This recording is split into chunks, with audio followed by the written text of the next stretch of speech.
어, 좀 힘드시죠, 인전? 사실 남의 얘기 계속 들어주는 게 쉽지만은 않습니다.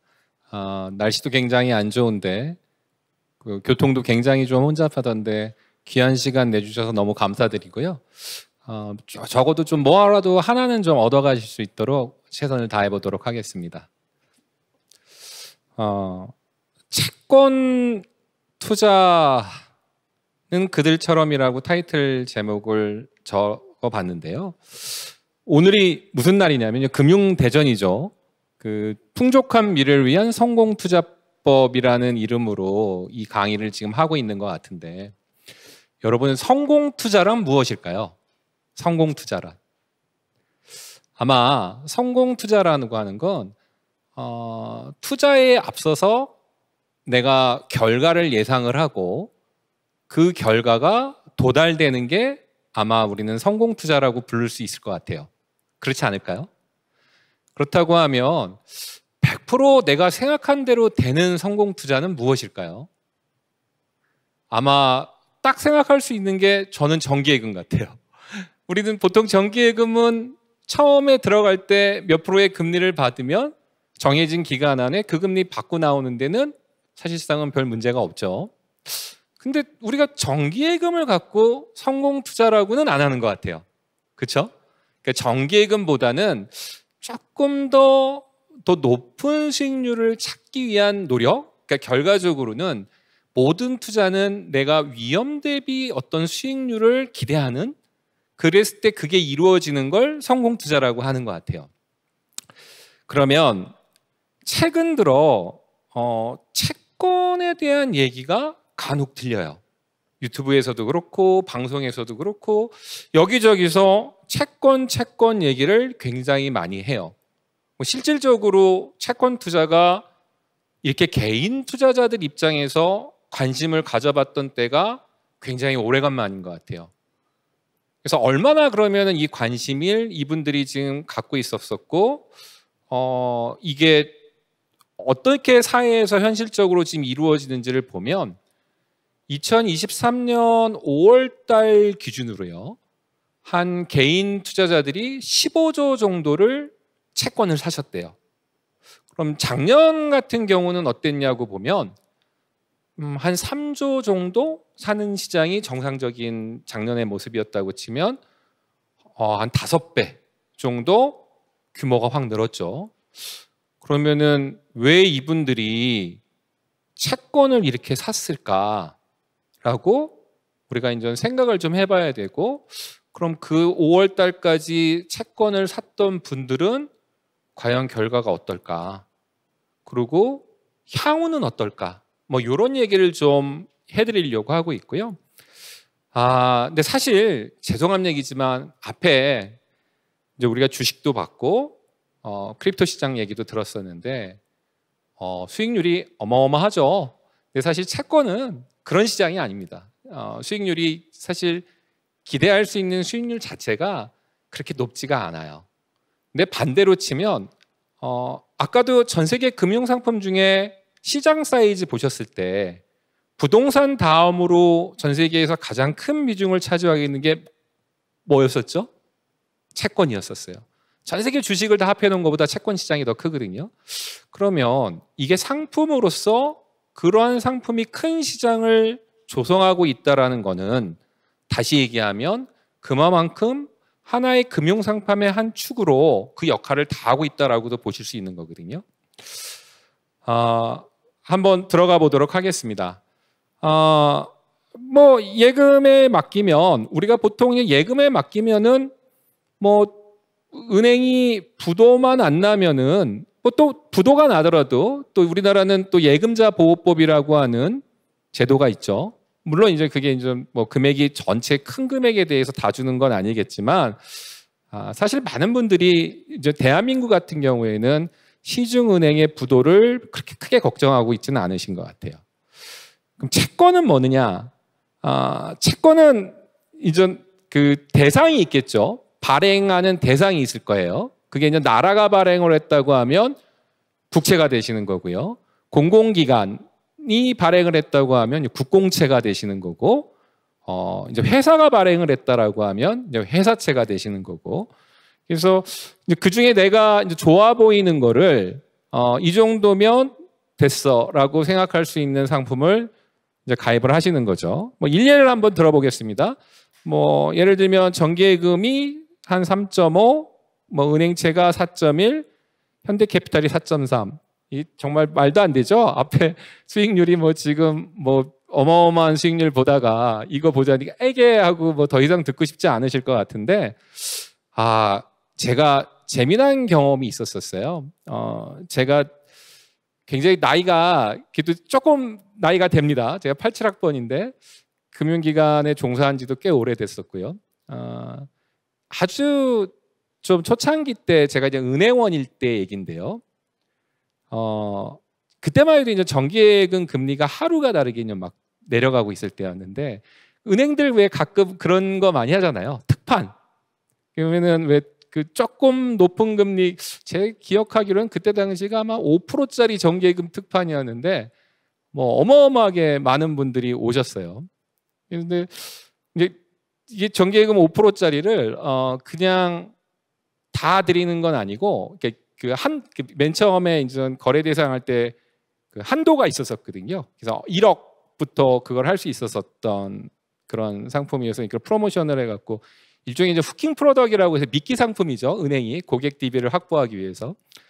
그래서 그걸 했었었는데, 제가 이제 그 남대문 쪽에 있는 외국계 은행에서 근무를 했을 때였는데, 어떤 좀 한 분이 되게 이렇게 언뜻 봤을 때는 좀 외모가 그렇게 뭐 자산이 많을 것 같지는 않으시고 그냥 아주 되게 수수하셨었어요. 이렇게 좀 약간 그런 분이 딱 오셔서, 그때만 해도 여러분 은행 가보시면 아시겠지만은 막 줄을 뭐 정기예금 하나 가입하러 갔는데 막 1시간 이렇게 줄 서 보신 적 있으시죠?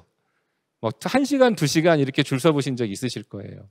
그때도 그랬어요. 한 1시간 넘게 줄을 서고 있었을 때였는데,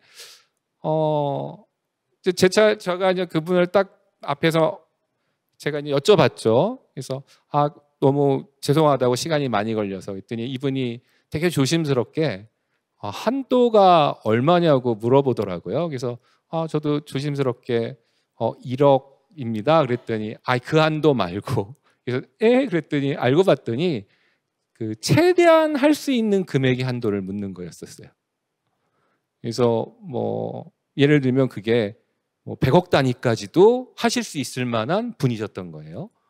그래서 도대체 이분은 뭐지? 라고 너무 놀랬죠. 제가 알고 봤더니 제가 그냥 남대문 근처에 있는 이렇게 HSBC라는 은행에 제가 다니고 있을 때였는데, 그 앞에서 대한민국에서 굉장히 유명한 환전과 이런 그 단기 자금을 운영하시는 그런 분이셨었어요. 그러니까 근데 말이 안 되잖아요.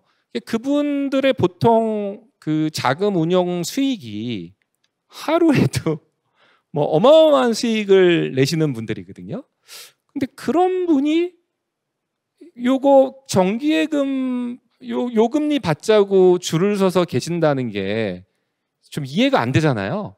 그래서 제가 여쭤봤어요. 아니 그냥 본인이 운영하시면 훨씬 더 높은 수익률을 내실 텐데 굳이 요 정도의 금리를 받자고 이렇게 고생을 하셨어요? 라고 물었더니 그분이 저한테 하시는 말씀을 저는 평생을 못 잊어요.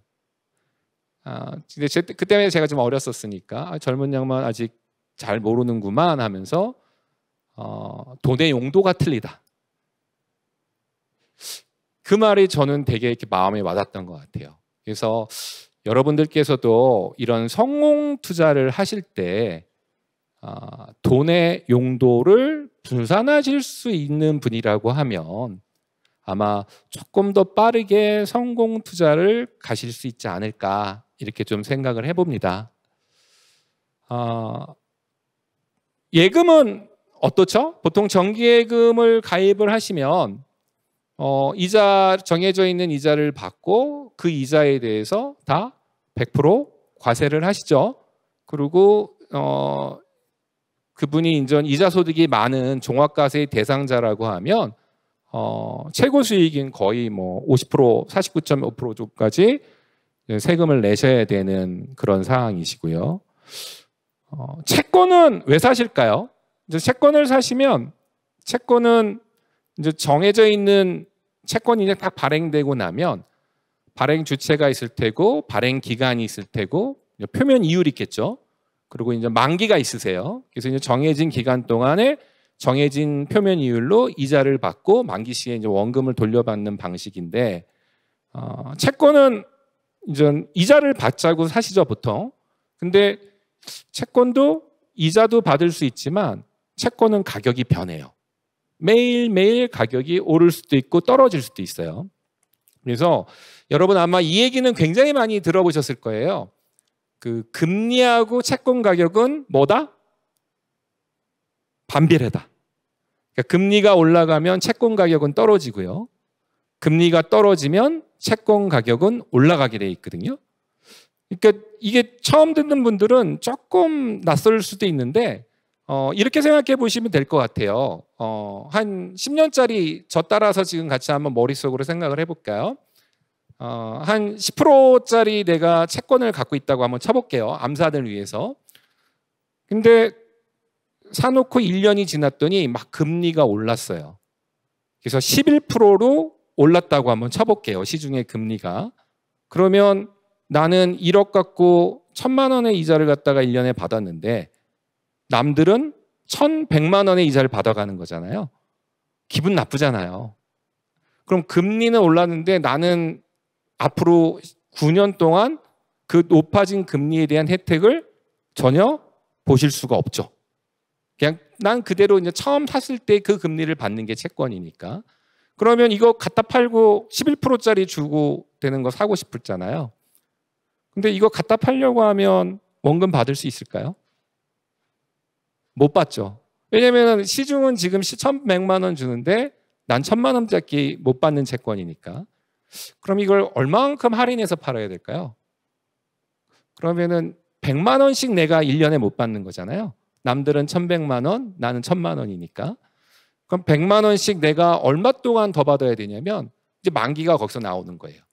앞으로 9년 동안 내가 100만 원씩 이제 못 받는다는 가정 아래 이 채권을 팔아야 되니까 전체 합하면은 900만 원인데 900만 원은 아니겠죠. 미래의 가격을 현가로 끌고 오니까. 그거보다는 조금 더 싸져서 뭐 예를 들면 1억이었다고 하면 한 700만 원 빠져서 한 9,300만 원 정도에 팔아야 되니까 실질적으로 인전 한 700만 원 정도 손실을 보게 되는 이런 개념이고요. 그 반대의 경우도 생각해 보시면 훨씬 더 쉬우실 것 같아요.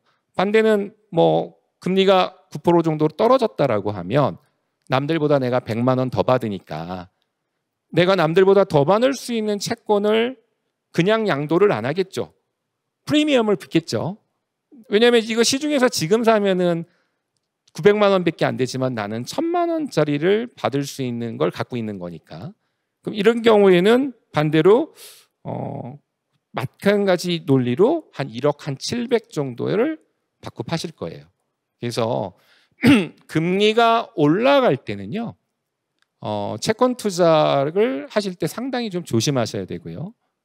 금리가 떨어져야 할 때는 채권 투자가 제가 아까 보여드렸던 저런 금리가 아닌 훨씬 더 많은 금리를 좀 보실 수 있는 시장이 된 거고요.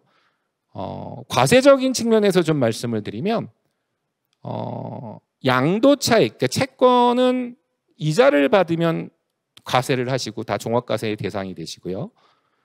채권의 양도 차익은 현재는 지금 그러니까 금융투자소비세가 24년까지는 채권의 양도 차익에 대해서 지금 비과세를 해주고 있거든요. 그래서 현재대로라고 하면 과세를 안 하세요. 그러면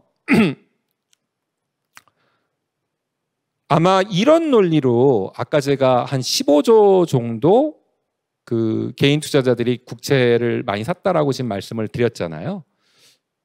아마 이 논리 때문에 그런 것 같아요. 뭐 은행 예금 한 4%짜리를 놔두고 진짜 최고세율 내는 종합과세 대상자들한테는 세후 수익률이 한 2%밖에 안 돼요, 사실.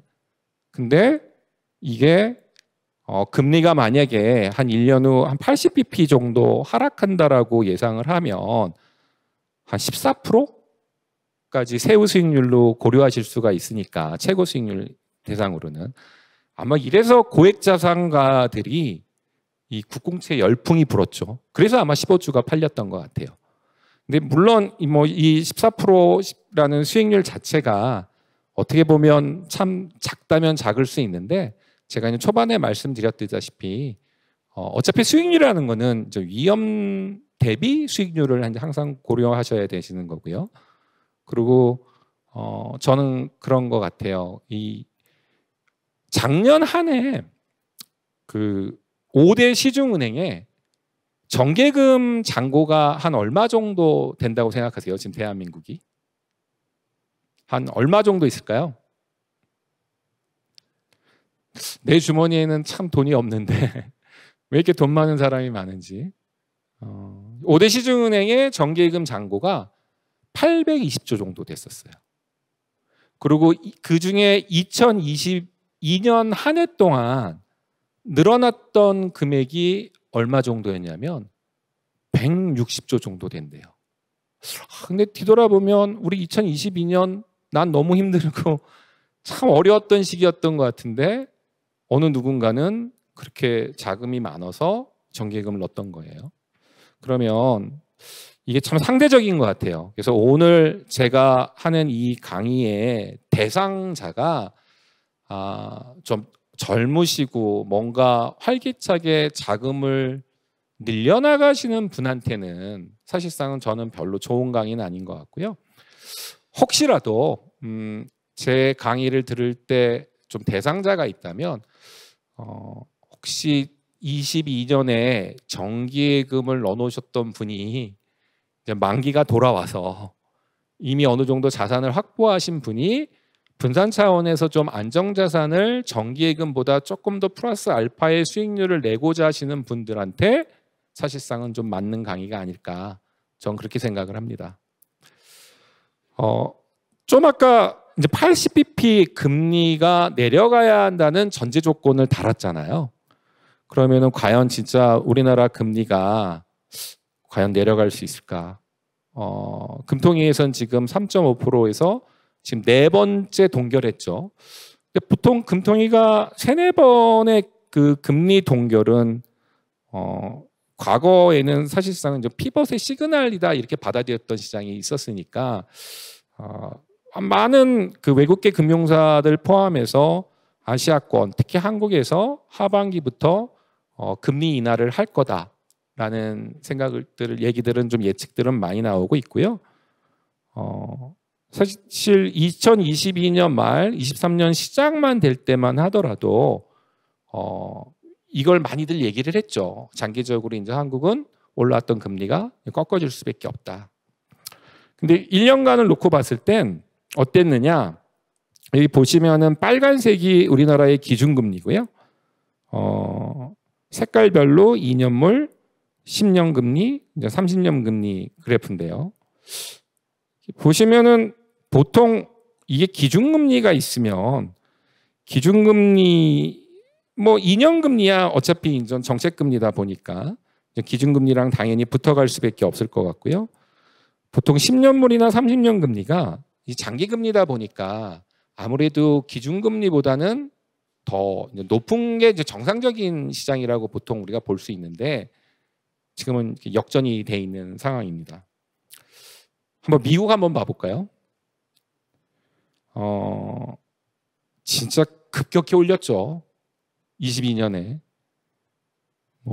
빅스텝, 자이언트 스텝 하면서 막 0.25에서 지금 어디까지 온 거죠? 지금 5.25까지 와 있고 지금도 파월은 계속 그 연내 2번 인상한다고 했고 아까 우리 주식 시간에도 들으셨듯이 저는 이제 그 얘기도 좀 해드리긴 할 텐데 2023년 시작할 때 그런 얘기를 많이 했죠. 이제는 계속 정점에 어느 정도 다가왔고 이제 금리는 좀 떨어져야 된다.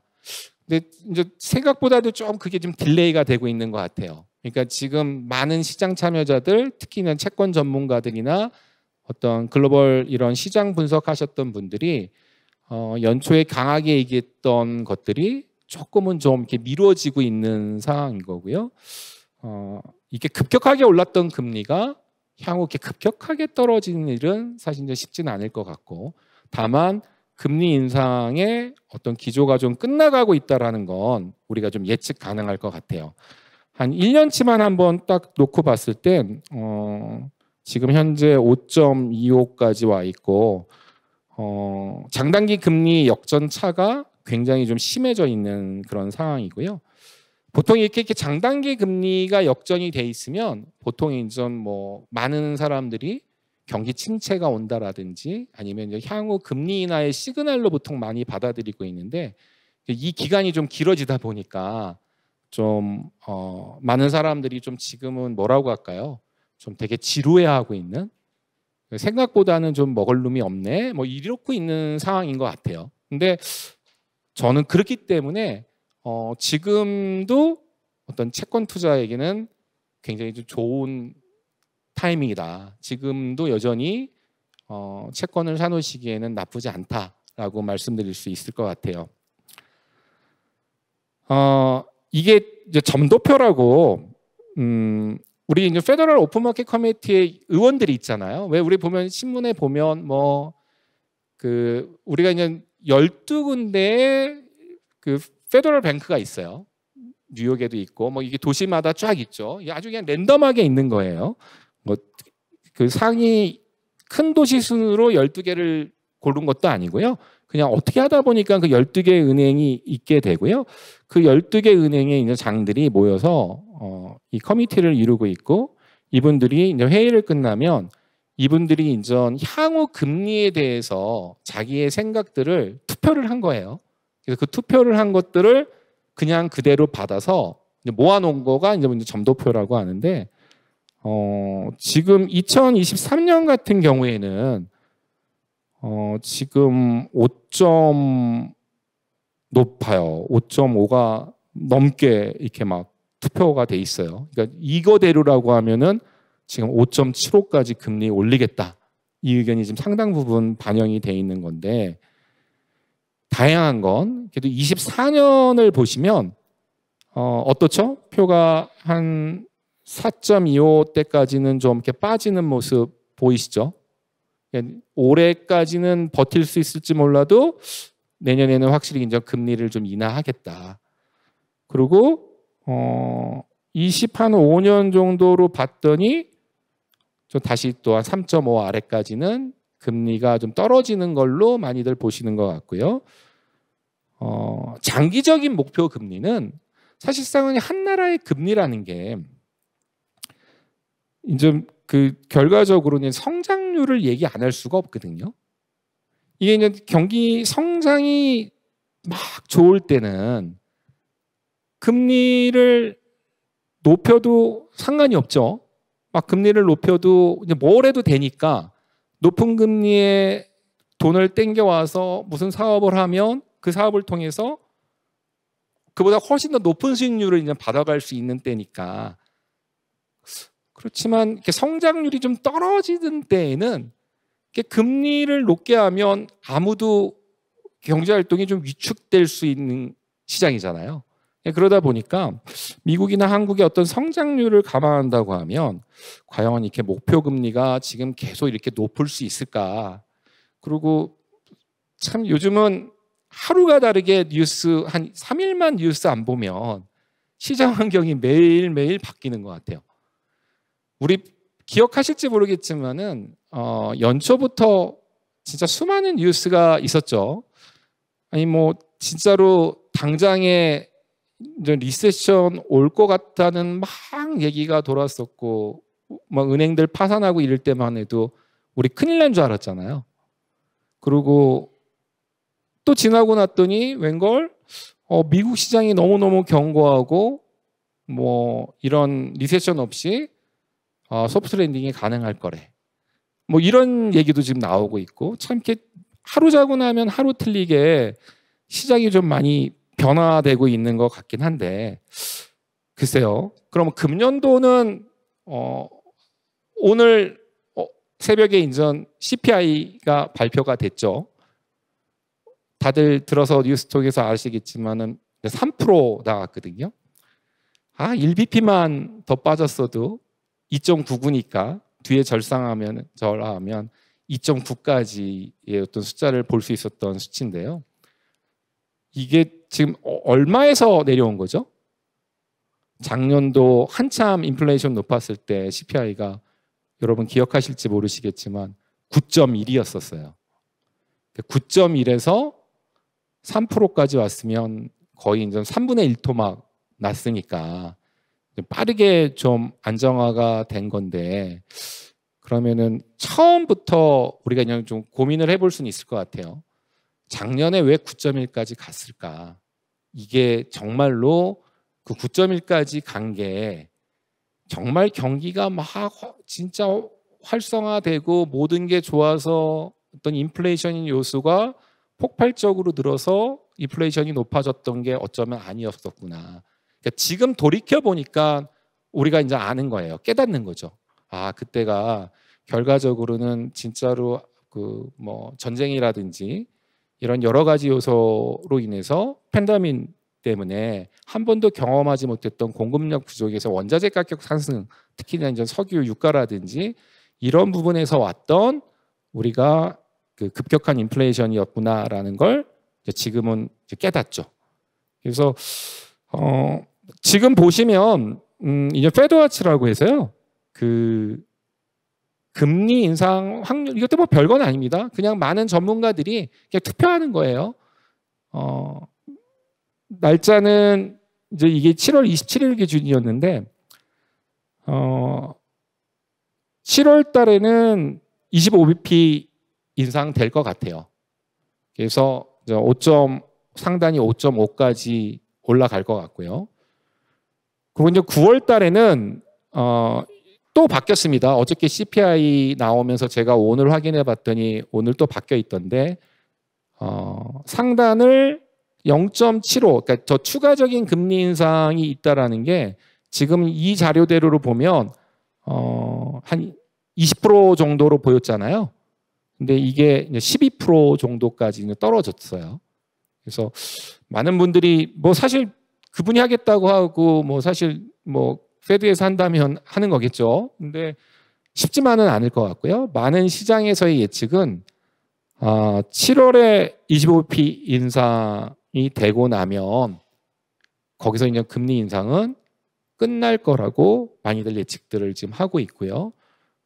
그러고 나서 시장의 반응도 굉장히 빠르게 장단기 금리가 좀 내려왔죠.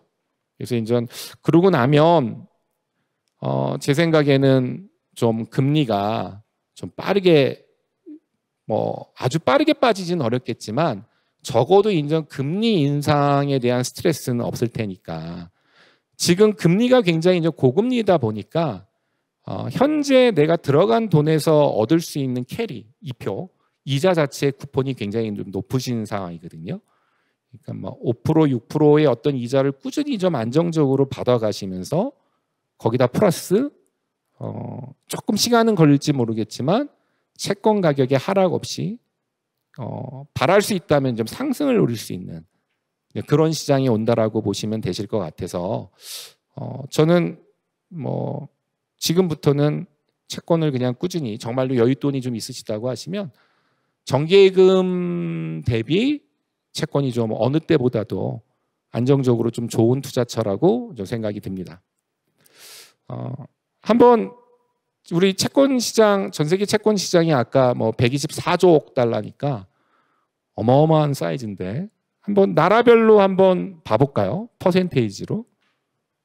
대한민국이 한 전체 채권 시장에서 차지하고 있는 비율이 한 2% 정도 돼요.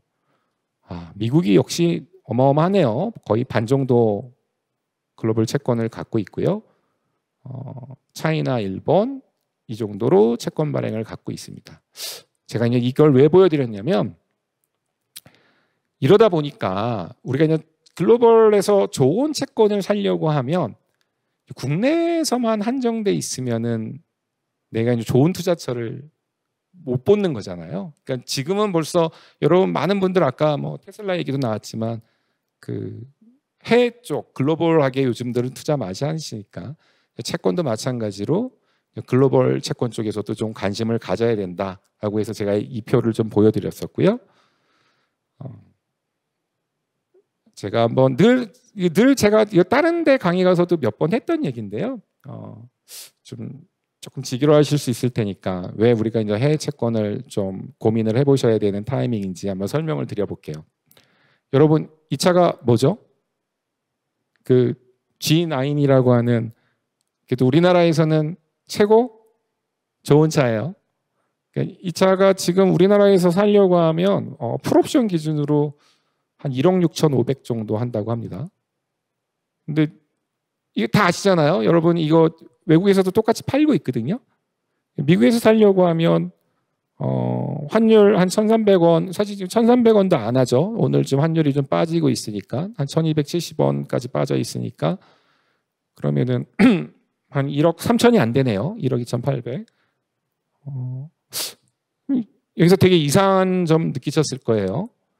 보통 이 우리나라가 만들잖아요, 국내에서. 그래서 어떻게 하죠? 배에 태워서 미국 가서 파는 거잖아요. 그러면은 아무래도 이제 생산 단가가 만들어서 거기다 플러스 물류비까지 있으니까 제 생각에는 국내보다는 원산지가 더 싸야 되는 게 원래 정상적인 시장의 모습일 텐데 그 물류비를 더 포함시켜서 파는 미국이 더 싸요. 이거 왜 그럴 것 같으세요, 여러분? 아마 제 생각에는 대한민국에서 G9을 타고 뭐 멋진 호텔에 가서 내린다고 하면 여러분 어떻죠? 우리가 생각할 때 하차감이 있겠죠.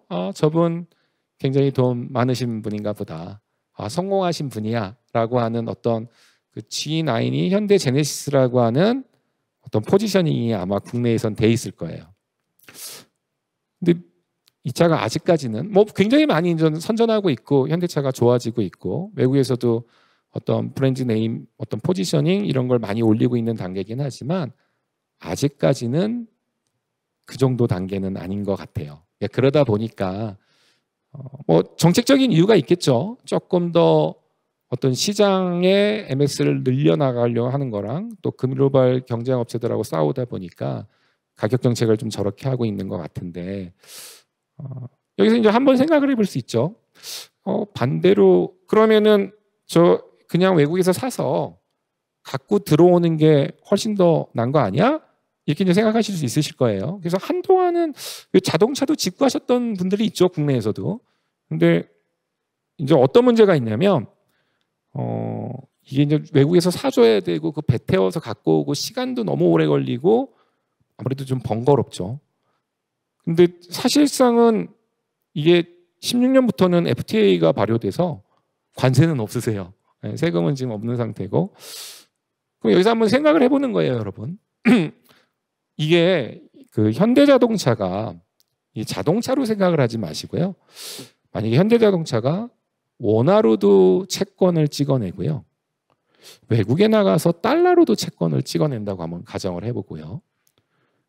그리고 그걸 갖고 오는데 기간이 뭐 몇 달이 걸리는 게 아니고 국내 채권 결제랑 똑같이 3일 만이면 다 우리나라 쪽에 잔고에 들어온다라고 치면 만약에 똑같은 현대가 국내에서 주는 금리보다 외국에서 주는 금리가 훨씬 더 좋다라고 하면 여러분 어떠시죠? 고민은 한번 해보실 수 있겠죠. 그런 논리인 것 같아요. 그래서 근데 왜 그러면은 이렇게 높은 금리를 줄 수 있을까라고 보면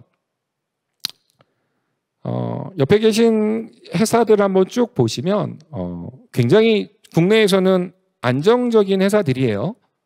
등급들도 굉장히 높아요. 근데 이런 높은 등급의 안정적인 회사들이 과연 국제적으로는 평가를 어떻게 받고 있느냐라고 보시면 사실 대한민국은 외국에서의 평가도 다른 나라 대비는 굉장히 높은 나라입니다. 그러니까 우리나라가 국제신용 등급이 국채 같은 경우에는 AA2니까 사실 전 세계 어느 나라보다도 국제 등급이 대한민국은 이미 좋은 등급을 받고 있는 나라가 이미 됐습니다.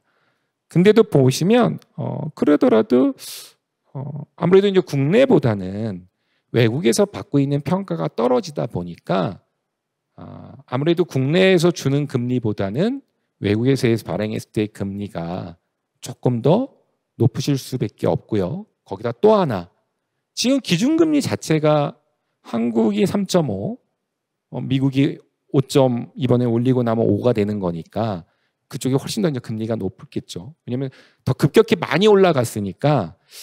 생각을 해보세요, 여러분. 아까 제가 금리가 올라가면 채권 가격은 떨어지고 금리가 내려오면 채권 가격은 좀 오를 수 있다라고 했잖아요. 그럼 반대로 얘기하면 금리가 많이 올라갔던 금리가 채권 가격이 많이 지금 빠져 있으니까 내가 신규 투자하는 여러분들 입장에서는 먹을 놈이 조금은 더 있다라고 보실 수 있는 거거든요. 그래서 지금은 한번 반대로 치면 역발상적으로 채권 투자를 하시기에는 좀 좋은 타이밍이 아닐까 이렇게 좀 생각을 하고요. 뭐 이런 경우죠. 제가 이게 올해 초에 강의만, 작년 말이었나 보다. 강의만 했을 때도 정기금리 한 5%, 4.8 요 정도였었는데 지금은 한 3.8 정도 나오는 것 같아요. 제가 조회해 보니까. 근데 이제 정기예금 이렇게 들어가는 거라고 정기예금 대비 채권을 사시는데, 물론 이게 정기예금과 채권을 동일 위험이라고 볼 수는 없겠죠. 근데 사실 이제 정기예금 만기되면 여러분 어떻게 하시죠? 대부분 우리나라 분들의 많은 분들이 보통 정기예금 만기가 되잖아요. 그럼 또 정기예금 가입하시는 경우가 많습니다. 그래서 이제 그렇게 놔둘 거면 사실 계속 정기예금 만기되고 또 만기되고 또 정기예금 가입하고 이러실 바에는 조금 기간만 확보한다고 하면 조금 높은 금리에서 오랜 기간 확보되는 것도 나쁘진 않을 테니까. 지금 대충 보시면은 우리은행 거 사시는 거랑 우리은행 원화채권을 사신다고 하면 뭐 많은 차이가 있는 건 아니죠. 한 1% 정도 더 올라가는 경우가 있고요. 근데 이제 우리은행이 달러로도 채권을 발행을 하거든요. 그럼 달러로 발행한 채권 금리를 봤더니 한 6.2% 정도. 제가 다녔던 다른 조금 더 높은 등급의 외국계 은행을 한번 봐봤더니 한 8% 이상, 거의 9% 가까이 은행에서 금리를 받을 수 있어요. 근데 사실 이 부분은 이제 조건부 자본증권은 사실 저것만 갖고 얘기를 해도 사실 이제 내재되어 있는 위험이라든지 왜 최근에 저게 그렇게 많은 금리를 주는 건지 뭐 얘기할 부분이 너무 많아요. 왜냐하면 최근에 이제 크레딧 스위스 사태 얘기도 좀 해드리고 이래야 돼서 뭐 안전하다고는 좀 볼 수는 없겠지만 그래도 상대적으로는 은행 쪽에서 그렇게 저렇게 높은 금리를 주는 채권도 있다라는 것 정도는 인식을 하셨으면 좋겠고요. 이 블룸버그 화면인데요. 한번 보시면 뭐 참고로 한 6몇 % 정도 가격 동향이고요. 채권도 저렇게 뭐 매일매일 가격이 저렇게 변하고 있고요. 우리은행 채권 같은 경우에 작년도 10월 달에 가격 한번 확 빠졌던 건 레고랜드 사태 때문에 그랬었고, 다른 HSBC 은행 거 한번 보여드리겠습니다. 얘도 마찬가지로요. 저 맨 위에 보면은 현재 가격이고요. 우리나라는 보통 10,000원에 발행이 되잖아요. 외국은 보통 해외 채권을 100에 발행이 되고 있고요. 100 기준으로 봤을 때 현재 95.94 정도 하고 있고요. 만기 수익, 콜 수익률이라고 할 수 있는 게 한 8.9% 정도까지 보이고 있다는 거 윗단에서 확인하실 수 있으실 테고, 얘는 좀 발행된 지가 오래됐는데 가격 보시면 이제 19년도에 확 빠졌던 건 아시다시피 이제 코로나 때문에 빠졌던 거고요. 미국이 기준금리 쫙 내리면서 가격이 다시 팍 회복이 됐고, 미국이 기준금리를 쫙 올리면서 가격이 좀 쭉 빠져 있는 상태고, 고가 같은 경우에는 얘가 이제 뭐 21년 6월 달 기준에 111 정도 했던 채권이고요. 지금 현재는 한 95 정도 하고 있네요. 아까 제가 현대자동차 보여드렸으니까 대충 현대자동차 채권은 한 몇 프로 정도 금리 나오지 하고 한번 찾아봐 드렸는데요. 그 현대차는 현대차라는 이름으로 달러 채권을 발행하지는 않고요.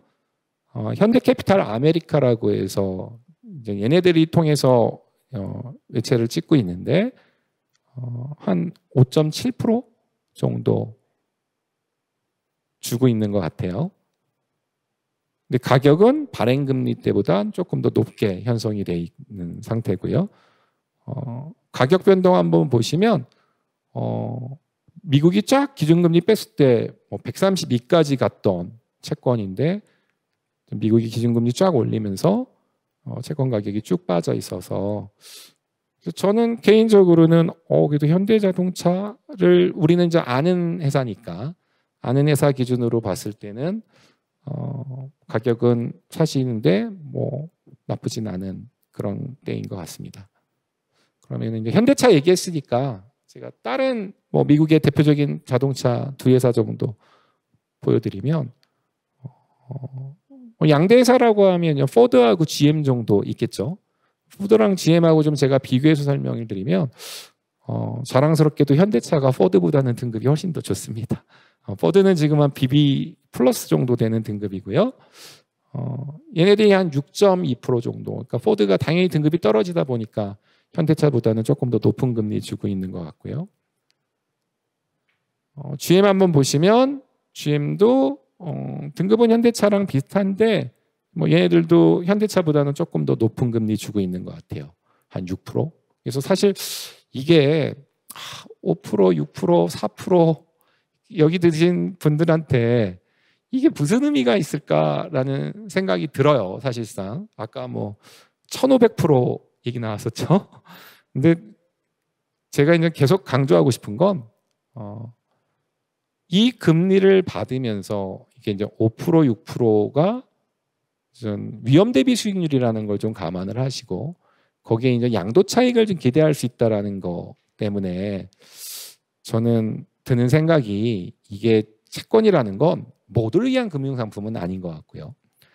정말 자산이 좀 많으신 분이 일정 부분 이제 분배를 하셔야 되잖아요.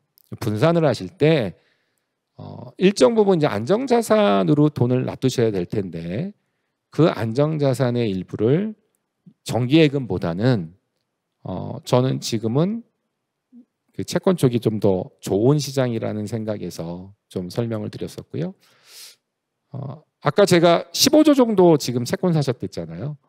근데 작년 한 해 160 정도가 정기예금 잔고가 늘었다고 하니까 그 4%대 후반 또는 5%대 초반에 이제 만기가 막 돌아오시는 많은 정기예금 고객들이 있으실 거거든요. 그분들이 한번 그런 정기예금의 대용 상품으로 채권을 한번 생각해 보시는 것도 전 되게 좋은 생각이라고 생각이 들고요. 근데 이게 이제 한 가지 함정이 있죠. 이건 지금 다 제가 말씀드렸던 수익률은 다 틀린 얘기를 한 게 이게 원화 수익률이 아니잖아요. 이게 다 지금 달러니까 사실상은 달러 수익률을 원화 수익률하고 비교한다는 건 다 틀린 얘기죠. 왜냐면은 달러가 빠져버리면은 4%, 5% 받고 사실상은 훨씬 더 큰 손해를 볼 수 있기 때문에 그래서 저는 개인적으로 단기간은 저도 뭐 저희 회사도 마찬가지도 그렇고 그 원화 강세 쪽을 더 봐요. 아마 환율은 조금 더 뭐 내려올 것 같고 근데 길게 봤을 때는 저는 반대로 저희 회사도 마찬가지고 좀 이렇게 보고 있는 것 같아요. 원달러 환율의 30년 추이를 어떻게 보면 박스권에 지금 갇혀 있긴 하지만 좀 구조적으로 봤을 때는 달러는 조금씩 좀 예전과 같이 우리가 1,100원 미만을 다시 만나기는 쉽지 않을 것 같고 조금씩 좀 올라가고 있는 추세인 것 같고요. 5년 추이를 보더라도 뭐 야금야금 조금씩 올라가고 있으니까 아까도 얘기했지만 한국의 상황이라든지 여러 가지를 고려했을 때 좀 분산을 좀 해놓으시는 게 좋지 않을까. 아마 우리들 죽을 때까지는 기축통 할인 달러가 대접을 못 받는 경우는 없을 것 같고요. 그래서 그런 걸 감안하시면 이제 대한민국이 갖고 있는 리스크가 하나 있죠. 어떤 리스크가 있냐면 뭐 최근에는 조금 완화되긴 했지만은 코리아 디스카운트라는 얘기들을 되게 많이 하시잖아요. 아무래도 이제 남북한이 요즘은 조용하죠. 뭐 조용하긴 해도 늘 나오는 게 이제 미사일 발사라든지 여러 가지 문제가 있어요. 그래서 그런 어떤 북한 리스크도 감안을 좀 하실 때 항상 그런 차원에서 전쟁이 나도 원하는 크게 빠질 위험이 하나 있는 거고, 극단적으로 좀 반대의 시나리오로 아주 좋은 생각을 한번 해보면, 꿈을 꿔보면 최상의 결과는 이제 남북 통일이겠죠. 그러면은 이제 남북 통일이 되면은 원화는 어떻게 될 것 같으세요? 가장 비슷한 사례가 그나마 비슷했던 게 아마 동독과 서독 아닐까요? 그럼 여러분들 동독과 서독이 합치고 나서 독일의 마르크가 어떻게 됐을 것 같으세요? 시장에서 이 재정 지출의 심화를 우려해서 한 30% 정도 급락을 했었습니다. 그래서 이제 이 모든 자산을, 제가 말하는 건 정말 이제 자산가들 얘기네요. 자산가들 입장에서는 100% 다 원화로 갖고 있는다라는 건 조금 안 맞는 말인 것 같고요. 지금 당장은 아니겠지만 뭐 1200 초반대까지 빠진다고 하면 꾸준히 좀 달러를 사셔서 그 달러로 또 높은 캐리를 받을 수 있는 채권을 사놓으시는 게 나름대로는 굉장히 좀 안정적인 수익을 확보하실 수 있는 좋은 투자 방법이라고 감히 조언을 드리겠습니다. 결론이라고 해서 그냥 적어봤고요. 정말로 자산가들은 이게 변동보다는 또박또박 뭔가 이렇게 좀 확정돼 있는 것들을 좋아하시더라고요. 그게 이제 아무래도 이제 가장 기본적인 성격이 채권이다 보니까 이런 거 한번 감안하셔서 향후 내가 정기예금 만기되는 게 있다라고 하시면 꼭 한번 담당 PB나 뭐 은행이 됐건 어디 증권사가 되셨건 담당자들한테 한번 문의를 해보십시오. 어떠한 장점이 있고 또한 이 위험 요소도 틀림없이 있으니까 어떠한 단점이 있는지를 한번 알아보셔서 고려하실 수 있는 시간은 좀 가지시는 게 좋지 않을까라고 감히 말씀드리겠습니다. 경청해 주셔서 감사합니다. 네, 고맙습니다.